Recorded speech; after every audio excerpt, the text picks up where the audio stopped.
Assalamualaikum warahmatullahi wabarakatuh. Kami dari kelompok 5, di sini kami akan menjelaskan mengenai konsep dan implementasi bottom-up parsing LR0. Di sini kami ingin menyelesaikan tugas akhir, yaitu mata kuliah teknik kompilasi dengan dosen pengampu, Pak Jumanto, dengan saya sendiri yaitu Livia Citra Trianda dengan NIM 4611 422152. Lalu teman saya. Saya Novel Abi Muzaki, NIM 611 422 156. Oh, saya Erwin Catur Pembagio dengan NIM 4611 422 155. Halo, ada saya Ryan Syahbani Hermanto dengan NIM 4611 422 1488. Oke, mungkin bisa langsung di next aja. Oke, sebelum kita dive in lebih lanjut ya mengenai LR0 itu, oke kita akan jelasin juga tentang parsing itu sendiri gitu ya. Pengertian parsing adalah suatu cara pemecahan rangkaian input untuk menghasilkan pohon uraian yang akan digunakan pada tahap kompilasi, yaitu analisis semantik. Dan tujuan ini untuk memeriksakan apakah string tersebut sesuai dengan aturan-aturan yang telah ditentukan atau belum gitu ya. Dan ini juga dalam sebuah grammar. Dalam konteks pengembangan perangkat lunak, parsing digunakan untuk memahami struktur dan makna dari input dalam bahasa pemrograman atau format data tertentu. Dan parsing ini bisa mengkompilasi, yaitu mengubah kode sumber menjadi bentuk yang dapat dieksekusi, lalu interpretasi, yang mana menerjemahkan dan menjalankan instruksi dalam bahasa pemrograman, dan juga ada analisis bahasanya alami itu, dengan memahami struktur kalimat atau teks manusia, dan terakhir ada validasi data, yang dimana memastikan data itu sesuai dengan struktur yang diharapkan. Oke, next-nya. Oke, untuk jenis-jenis parsing sendiri, itu ada parsing atas atau top down, yaitu pendekatannya dimulai dari simbol awal atau start symbol, dan mencoba untuk menemukan urutan produksi yang menghasilkan string input. Nah, untuk contoh teknik parsing parsing atas ini atau top down, yaitu ada recursive descent dan LL parsing. Dan parsing bawah atau bottom up yang sekarang kita ingin lebih jauh lagi dijelaskan, yaitu pendekatan dimulai dari token input dan secara bertahap membangun pohon sintaks yang sesuai dengan aturan produksi. Dan untuk contoh teknik ini termasuk shift reduce parsing dan LR parsing. Untuk perbandingan antara keduanya ini, parsing atas ini lebih mudah dipahami dan diimplementasikan secara manual. Namun mungkin kurang efisien dalam beberapa case kayak gitu ya. Parsing bawah juga sering lebih efisien dalam menangani grammar yang lebih kompleks, tetapi mungkin memerlukan lebih banyak effort dalam pembuatan tabel parsing dan memerlukan memori yang lebih besar. Oke, mungkin next. Selanjutnya, Erwin. Oh ya, akan dilanjutkan oleh saya. Itu di sini ada parsing bawah atau bottom up. Parsing bawah atau nama lainnya adalah bottom up, teknik yang efisien dan sistematis untuk menganalisa struktur gramatikal kalimat. Dengan pendekatan bottom up dan panduan tabel parsing, teknik ini memastikan bahwa kalimat dibangun sesuai dengan aturan tata bahasa yang telah ditentukan. Cara kerjanya adalah ini satu token individual, di mana parser menganalisis kata atau simbol individual dalam string, lalu ada unit, token digabungkan menjadi frasa atau ekspresi kecil sesuai aturan grammar. Lalu ada struktur yang lebih besar, yaitu unit kecil digabungkan lagi menjadi struktur yang lebih kompleks. Untuk selanjutnya adalah struktur lengkap. Proses berlanjut hingga seluruh string terurai, hingga menghasilkan pohon parse yang menunjukkan struktur gramatikal kalimat. Ya, selanjutnya, uh, ini studi kasus dalam pengembangan perangkat lunak, yaitu ada compiler construction. Ketika mengembangkan compiler untuk bahasa pemrograman baru, teknik parsing LR0 sering digunakan untuk membangun bagian analisis sintaks. Lalu ada IDE tools, atau sebutannya adalah Integrated Development Environments, menggunakan parsing bawah LR0 untuk memberikan fitur analisis sintaks langsung kepada pengguna saat menulis kode. Lalu yang terakhir ada syntax highlighting. Dalam editor kode, teknik parsing bawah LR0 dapat digunakan untuk menerapkan highlight sintaks pada kode secara real time. Lalu selanjutnya, parsing LR0 hanya memutuskan tindakan berdasarkan keadaan saat ini dan simbol yang sedang dibaca. Hal ini membuat tabel parsingnya lebih sederhana dibandingkan metode parsing lain yang menggunakan logahead. Meskipun memiliki keterbatasan, parsing LR0 masih bermanfaat untuk banyak aplikasi dalam pemrosesan bahasa alami dan pembuatan compiler. Lalu ada LR0 automaton, itu dia memiliki komponen stage atau keadaan mewakili berbagai tahapan proses parsing, tempat parser berada saat menganalisis string. Item berisi informasi tentang aturan grammar yang sedang diproses dan simbol selanjutnya yang diharapkan. Lalu ada transition atau mewakili pergerakan antara state berdasarkan simbol yang dibaca dari input string. Transisi ini ditentukan oleh tabel parsing yang terkait dengan grammar. Lalu ada start state atau keadaan awal. Keadaan awal tempat parsing dimulai. Lalu ada yang terakhir adalah accept state, keadaan terima, di mana keadaan terakhir yang menunjukkan parsing berhasil dan string sesuai. Lalu selanjutnya akan dijelaskan teman saya. Untuk contoh sendiri, kita berikan sebuah contoh. Contohnya terdapat sebuah CFG, di mana variabel S menghasilkan A besar, kemudian A besar dapat menghasilkan A kecil A besar, atau A besar dapat menghasilkan B. Kita akan melakukan uji dengan string A kecil, B kecil, B kecil. Pertama-tama kita perlu membuat diagram transisinya. Pertama, di sini ada komponen penting.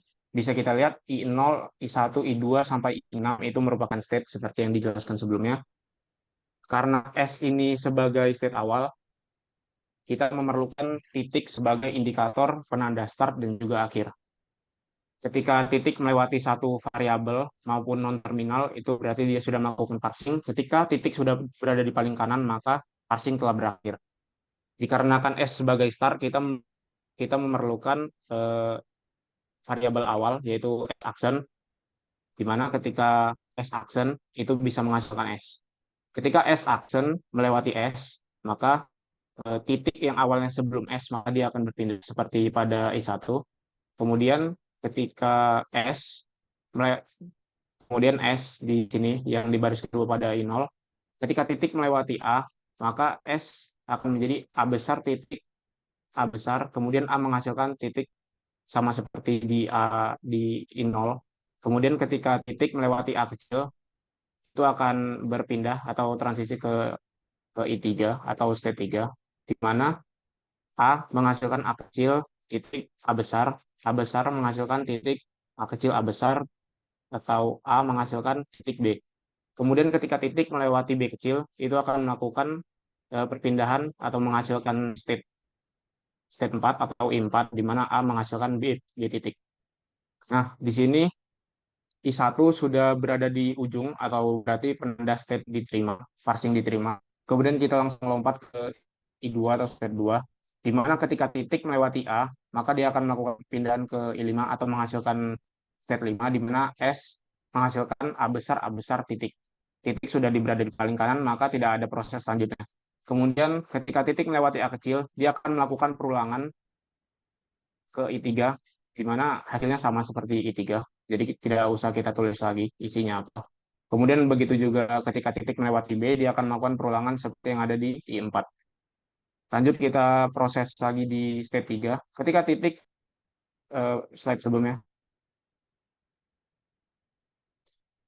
Ketika ada state 3 ini, kita bisa lihat ketika titik melewati A, itu akan menghasilkan step baru atau I6, di mana A menghasilkan A kecil A besar, titik. Titik sudah berada di paling kanan, maka tidak ada proses selanjutnya. Kemudian jika titik melewati A kecil, dia akan melakukan perulangan ke dirinya sendiri, ke state 3.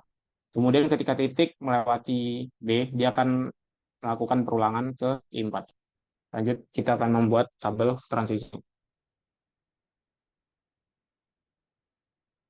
Untuk tabelnya terdiri dari state yang kita tulis 0 sampai 6.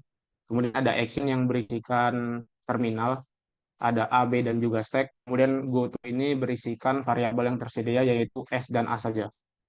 Pertama-tama ketika state 0 berjumpa dengan A, dia akan melakukan shift ke I3, seperti ada di diagram transisi sebelah kiri ini. Kemudian begitu juga B, dia akan melakukan transisi ke I4. Ketika state 0 bertemu dengan melewati S, variabel S, dia akan mengarah ke I1. Begitu juga ketika melewati A, dia akan berpindah ke state 2. Kemudian pada state 1, ini menandakan ketika terima, maka kita tulis saja 1 pada stack untuk fungsi terima. Kemudian kita lanjut ke step 2. Ketika 2 bertemu dengan terminal A, dia akan melakukan shift ke I3. Begitu juga dengan 2 bertemu dengan B, dia akan melakukan shift ke I4. Ketika 2 bertemu dengan variabel A, dia akan melakukan perpindahan ke state 5. Begitu juga dengan 3, ketika bertemu dengan terminal A kecil, dia akan melakukan shift ke I3. Ketika 3 bertemu dengan B kecil, dia melakukan shift ke I4. Ketika 3 bertemu dengan variabel A, dia akan berpindah ke I6. Begitu juga 4. Pada I4 ini, atau di tabel di diagram paling kiri, bisa kita lihat I4 ini merupakan parsing bagian akhir, di mana titik sudah berada di paling kanan. Maka kita akan menggunakan fungsi reduce, di mana kita membalikkan ke nilai sebelumnya, yaitu yang awalnya B pada I4 akan kita ubah ke A. Begitu juga dengan ketika bertemu dengan terminal A, B, dan juga start. 5 juga, pada I5 itu juga termasuk mixing akhir, di mana titik sudah paling kanan, maka kita akan membalikan nilai dari A besar menjadi S. Begitu juga dengan state 6, di mana A kecil A besar titik sudah berada di paling kanan, kita akan mengembalikan nilai A kecil A besar, kita kembalikan menjadi S. Selanjutnya, kita akan melakukan pengujian pada halaman selanjutnya. Selanjutnya kita akan melakukan uji string pada string A kecil, B kecil, B kecil. Pertama-tama kita memerlukan tabel transisi dari slide sebelumnya untuk melihat fungsinya yang terdapat pada tabel, ada apa aja. Kemudian kita bisa membuat tabel untuk history yang terdiri dari 3 kolom, ada parsing stack, input, dan juga action. Action untuk menulis fungsi-fungsinya, dia bakal kemana, ngelakuin apa. Untuk input ini kita masukkan string yang akan kita uji, yaitu A kecil, B kecil, B kecil, dan diakhiri dengan stack. Begitu juga parsing, diawali dengan stack, kemudian state awal yaitu 0. Kita awali ketika 0 berjumpa dengan A, itu akan melakukan shift ke I3 di sini. Kita tulis A dan juga 3. Kemudian ketika 3 bertemu dengan A lagi, dia akan melakukan hal yang sama, kita tulis lagi A dan juga 3. Kemudian ketika 3 bertemu dengan B, sini 3 bertemu dengan B, dia akan melakukan shift ke 4, maka kita tulis B-nya dulu, 1 kita pindahin ke parsing stack di sini, kemudian kita tulis 4. Kemudian ketika 4 bertemu dengan B, dia akan melakukan reduce dari B menjadi A. Maka B4 ini akan kita ganti ke A pada next step-nya. Kemudian ketika A besar bertemu dengan B itu tidak menghasilkan apa-apa, kita mundur satu langkah. Ketika 3 bertemu dengan A itu menghasilkan 6, maka kita tulis angka 6 di sini. Kemudian ketika 6 bertemu dengan B di sini, B di sini, itu 6 bertemu dengan B, dia akan melakukan reduce dari A kecil, ini akan kita ganti menjadi S. Ini A kecil. Dari A kecil A besar, itu A3, A6, kita ganti menjadi A. Maka akan menghasilkan 0, A kecil, 3, dan A besar. Kemudian ketika A besar bertemu dengan B itu tidak ada, kita mundur lagi satu langkah, sama seperti sebelumnya. Ketika 3 berjumpa dengan A besar, itu akan menghasilkan state 6, maka kita tulis 6 kembali. Ini sama juga sebelumnya. Ketika A bertemu dengan 6, maka ketika 6 bertemu dengan B, kita akan melakukan reduce dari A kecil A besar menjadi A. Maka ini akan kita ganti menjadi A. Kemudian ketika A bertemu dengan B kecil itu tidak ada juga, kita mundur satu langkah. Ketika 0 bertemu dengan A, itu akan menghasilkan 2. Maka kita tulis 2 di sini, menghasilkan 0, A, dan 2. Kemudian ketika 2 bertemu dengan B, dia akan melakukan shift ke I4. Maka kita tulis B kita pindahin ke sini, dan juga 4 untuk mewakili fungsi ini. Kemudian ketika 4 bertemu dengan stack, itu akan melakukan reduce dari B ke A. Maka B4 ini akan kita ganti pada next step menjadi A. Yang akan menghasilkan 0 A besar, 2 A besar. Kemudian ketika A besar bertemu dengan stack itu tidak memungkinkan, kita mundur satu langkah, yaitu ketika 2 bertemu dengan A besar yang menghasilkan 5 di sini. Kita tulis 5. Kemudian ketika 5 di sini bertemu dengan stack, 5 bertemu dengan stack akan melakukan reduce dari A besar menjadi S. Maka A besar dari sini, A2 sampai A5 akan kita ganti menjadi S. Kemudian ketika S bertemu dengan stack itu tidak memungkinkan, maka kita mundur satu langkah lagi. Ketika 0 bertemu dengan S, 0 bertemu dengan S itu akan menghasilkan 1. Maka kita tulis 1. Kemudian ketika 1 bertemu dengan stack, dia akan masuk ke penerimaan parsing. Maka dari itu diterima. Maka dari itu pengujian string pada A kecil, dan B kecil itu berakhir diterima.